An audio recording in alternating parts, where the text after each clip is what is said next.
From the 700 WLW Newsroom, here's Brian Combs. Big stories we're talking about in the big one today. President Obama is in Kentucky. He's at Fort Campbell today. The president to meet with the anti-terror squad that took out Osama bin Laden. We got confirmation today from Al-Qaeda that their leader is dead, and they are promising retaliation.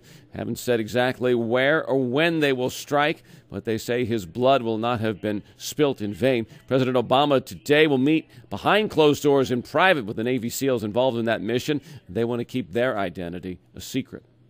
Today we hear for the first time from Ryan Widmer on the death of his wife, his conviction of her murder. Widmer, who went through 3 different trials in Warren County, now serving life at the Warren Correctional Institution. Tonight, Dateline NBC, which ran a piece on him a couple of years ago, is running another. And this time they'll feature 3 women who got involved with Widmer after seeing his case on NBC. They're from all over the country. One of them testified in his trial for him.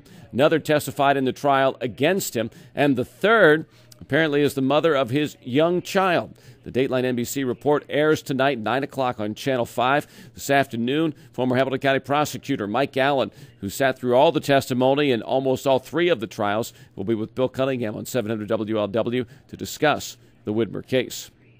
Possible strikes being threatened this weekend at Cincinnati Bell. About 1,000 Bell workers from the area are threatening to walk out at midnight if they don't have a new contract. We understand the sticking points have been over wages and benefits. Right now, negotiators say things could go either way. They could have a new deal over the weekend, or the workers could be on the picket line come Monday. It would mean that some installations in the tri-state and service work might have to be delayed.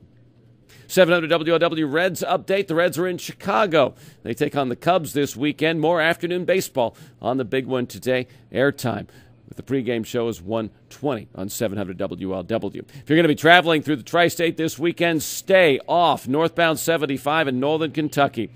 If you were around last weekend, got caught up in those delays, you know just how bad it can be. Some people say it took a couple of hours to go from 275 to the river on northbound 75 Saturday night, right before the Reds ball game.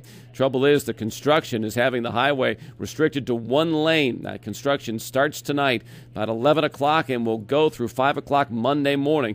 So if you can find some other way to get around, it'd be advisable. Take Dixie Highway through northern Kentucky. Take 275 around to 471, or even if you're coming from the airport, use Anderson Ferry, because you do not want to get caught up in those delays.